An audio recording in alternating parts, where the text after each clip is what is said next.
So recording hours of video does a toll on a battery on a cell phone. So it died in the middle of bleeding the brakes, but we got the brakes, we got the brakes all bled. Went ahead and bled them all the way around. Some of the actual little bleeder nipples must have had, who knows, cobwebs, mud daubers, something in them. They were stopped up. So on a couple, I actually had to take them out completely, clean them, and put them back in. But I got everything bled. The brakes are working. They're not perfect, but the more I've been using them, the better they're getting. I'll probably have to drive it around, get a good couple brake pumps into it, and then re-bleed it again. I'm sure there's still some air in the system, maybe even some from the master cylinder because it was almost bone dry. So we're gonna keep tootling with that, but it is working. We are leak free in our connections we did. So I did take the old air cleaner off, dropped the idle down, put this new one on, and got it running much better. But especially once it was down and idle, you could hear it's misfiring horribly, and actually touching some of the spark plug boots, you can feel it like it's not making a good connection. And you know how you can feel kind of like the arc jump almost? It's like pulsing. You can feel that in some of these. And these wires are clearly not right for these plugs, and they don't go onto the ceramic enough to make contact. Some of them are just barely sitting on there. So today, the plan is going to be, we're going to yank all the plugs, we're going to pull these wires, we're going to replace the wires and plugs with, hopefully with stuff I got. I need to find out if I have plugs that'll work in this. If not, we'll clean these plugs, put them back in, but we are going to put new wires on it. We're going to retime it. While it was sitting here idling, letting it warm up to see how it would do, this hose started leaking, which I knew that was a matter of time. It's got some slits right in the side of it. So we're going to pull all the hoses off and take them with us to Oreillys to try and match them up. Because, like I said, these U-Hauls are tricky. Ford didn't just make for the public an F-350 with a 330 industrial motor and a 4-speed new process. It doesn't really exist in any of the parts catalogs. It was a special order for U-Haul. So Oreillys doesn't know what the hell a 330 and an F-350 is. This motor comes in the F5 and 600 dump trucks, so I can find the radiator hose for that. The problem is because that's built on a totally different body, the radiator's different, and so this hose does not have the same bend. So I'm just going to take these up there, see if we can find something. If I have to, I'll get one of those flexible adjusty deals. So we need upper and we need lower. They're both bad. We're going to take the belt off, get another belt for it. I'm probably going to go ahead and replace some of these heater hoses because they're just an accident waiting to happen as well. So we're going to get all of that stuff, try and get it sorted, and hopefully have this thing a little bit more leak-free, a little bit more reliable running. The tack wire has been chewed on by a rat or something, so I've got to cut that here, cut it here. Actually, it's long enough, it's way too long. I might just cut that part out, shorten it. We're going to clean it up a bunch, and then once we get everything kind of replaced, cleaned, dolled up, I'm going to go ahead and spray this thing down a little bit, and then we're going to paint it, give it the fancy rebuild. And that should do it for under the hood for now. So we'll do a little quick work here.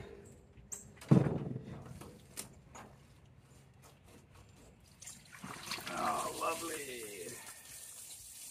I'm just going to let that flow. It's really just water, so I'm not concerned with the stuff. It's just going to make a little bit of mess. Not only is it water, it's well water from my place in Keystone, so it's, you know, it's got all the nutrients and stuff. Yeah, that hose was, listen to this. Yeah, crunchy. Alright, good hose clamps though, so we'll save those. So this is going in the keep pile. We'll bring that with us to the store. This actually looks like it's a different diameter on one end than the other, so that'll be interesting. It does have a part number on it though, so that might help. See if we get the lower off here.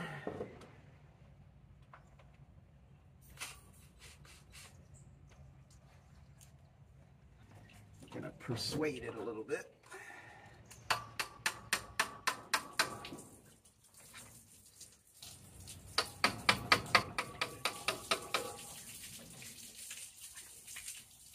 There we go.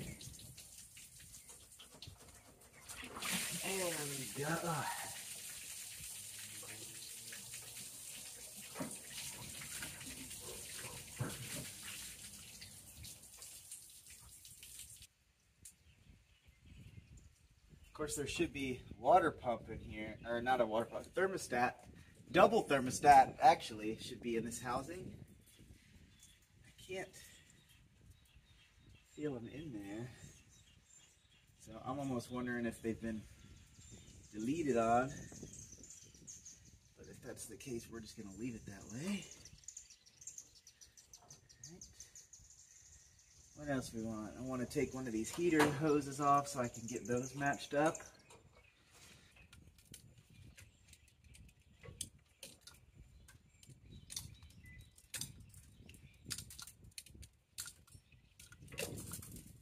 That's all we need to measure that up for size. Alright, we'll see if we can get this belt loose and off here. Boop. Two bolts hold it, one here, one down at the block. Alright, so it's 5/8 on these bolts. It's loose, that's all we need it to be. Adjuster underneath is a different size. It is a 9/16 underneath.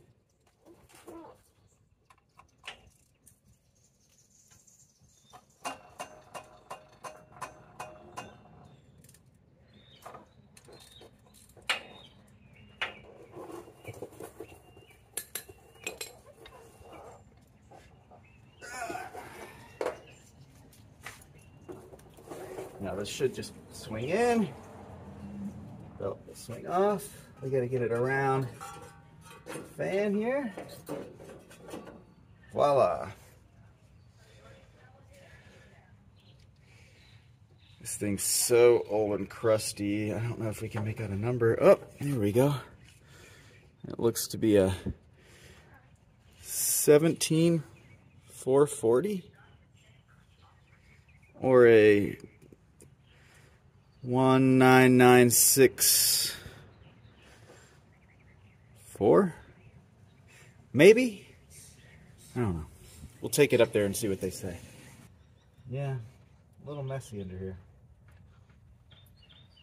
But honestly, overall, for as beat up as this thing's probably been, it's really not in that bad a shape. It's just dirty. She hadn't been loved on in a while. There's a second belt. I guess that may be what I ran out. This thing doesn't have power steering. This is probably a provision for if there was a power steering pump mounted over here. We don't need that feature. I'm gonna go ahead and flush on the radiator a little bit, run some water through the thermostat housing and see if we can tell if the thermostat's in it or not. We'll go ahead and try and flush out the water pump. Do all that before we put our new stuff on, and we'll make the trip to Oreillys.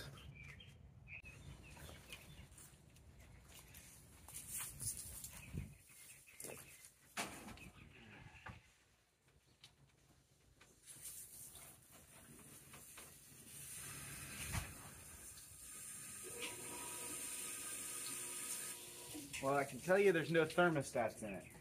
I'm running it into the top of the thermostat housing and it's flowing straight out of that water pump.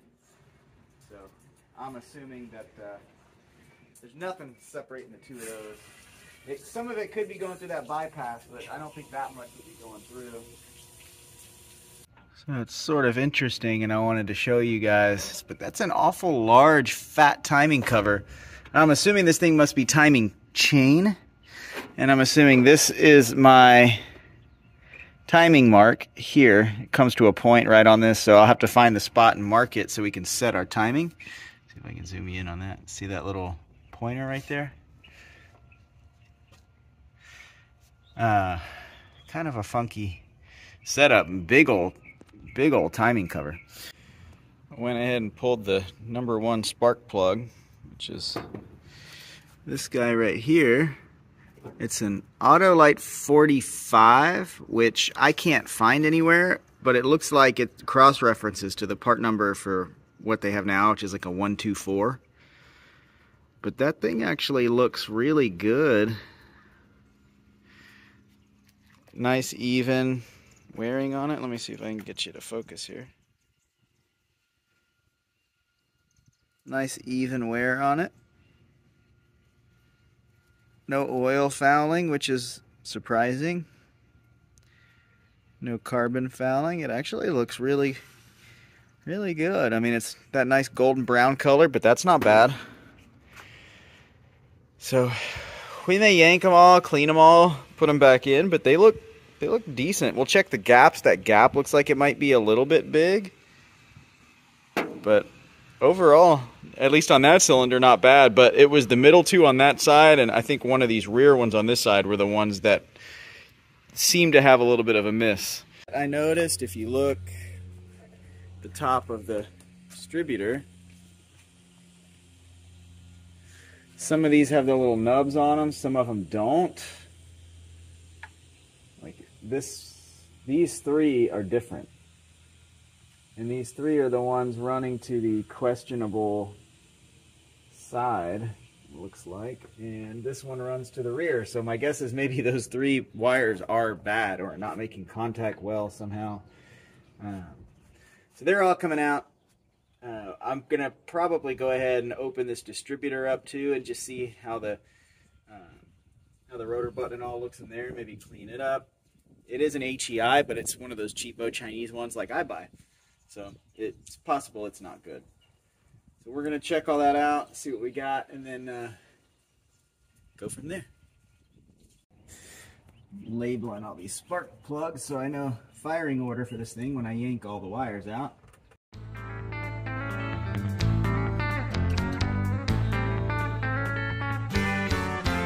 1542637.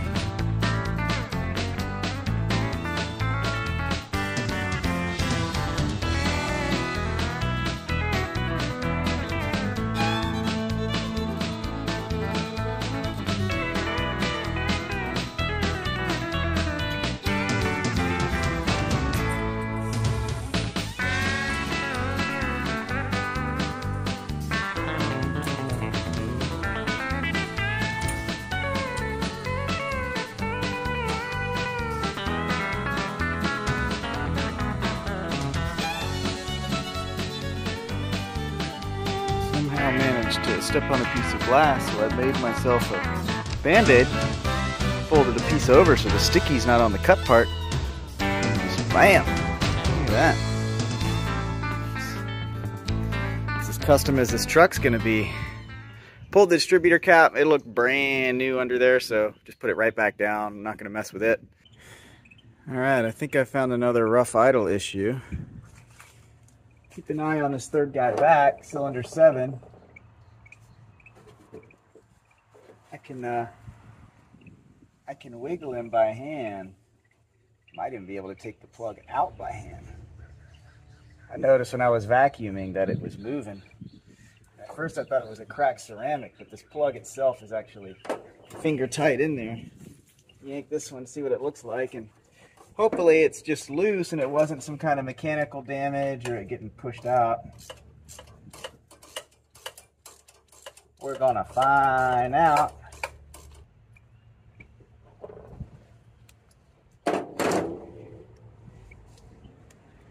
Goop on the threads from being worked out enough that spraying stuff was getting to it, but plug itself looks okay. It's a little bit fouled.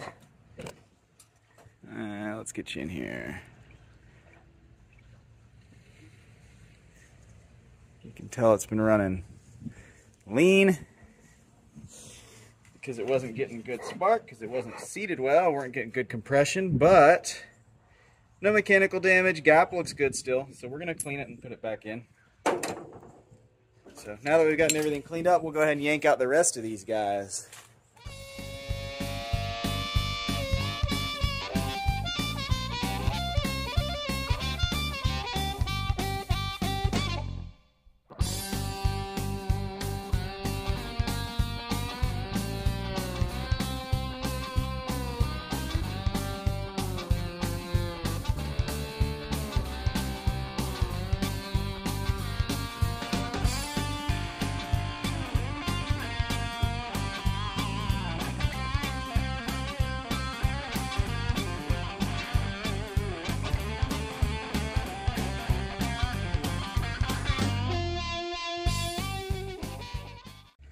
So all the plugs are telling us the same story, which is good.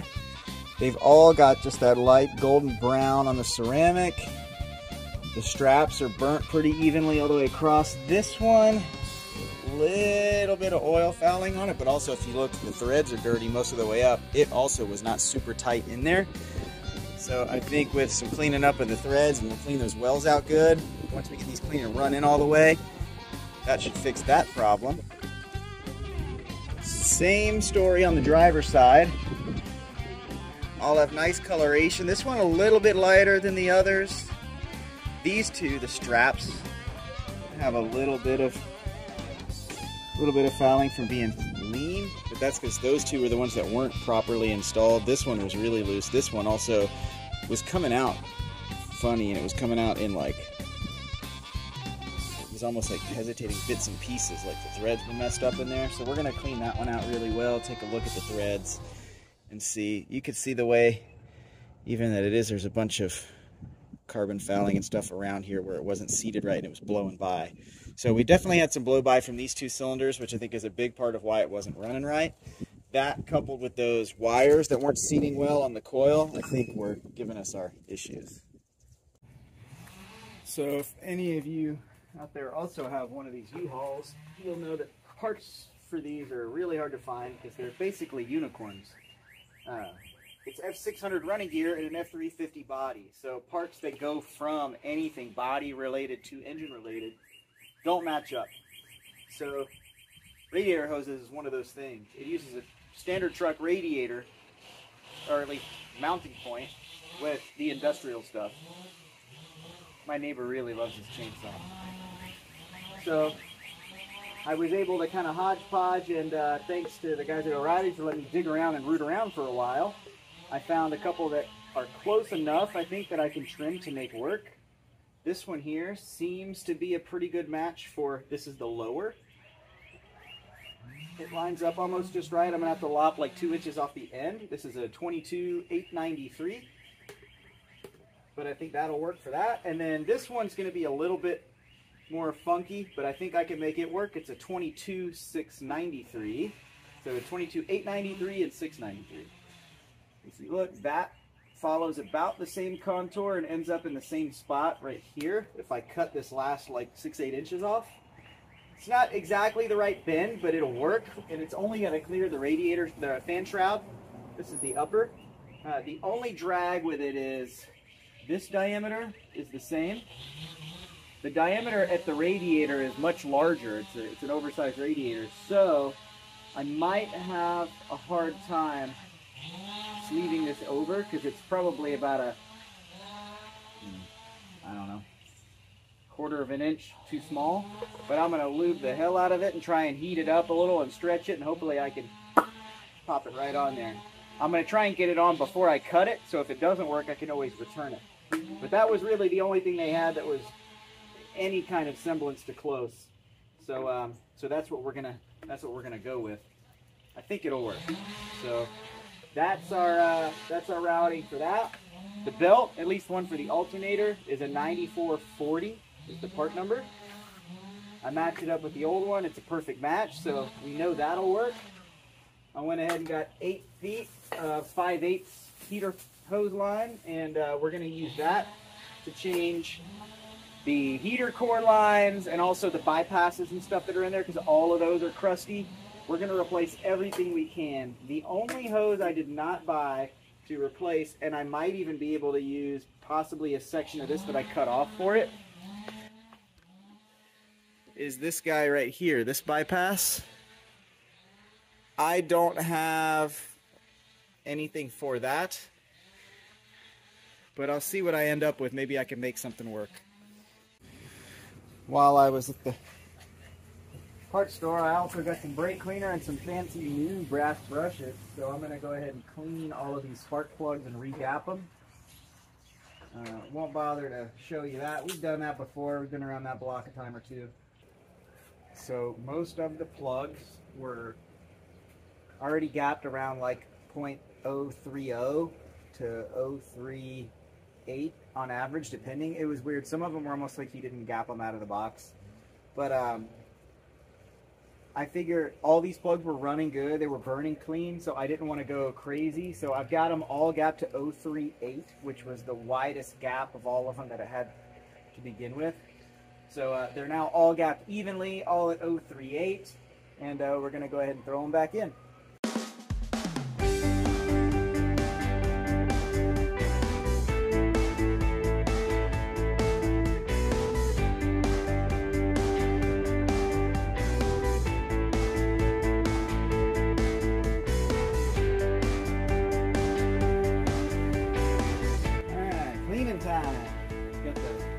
Foamy engine degreaser. I like the foamy one because it sticks longer. You can work it with a brush.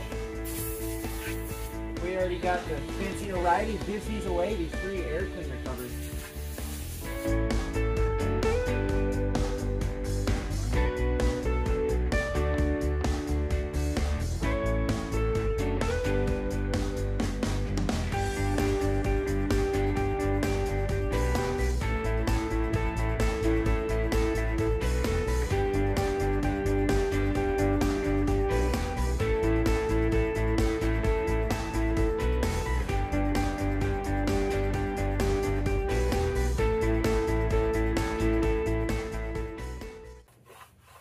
I've been thinking even about keeping the original paint on those valve covers. It's kind of cool looking.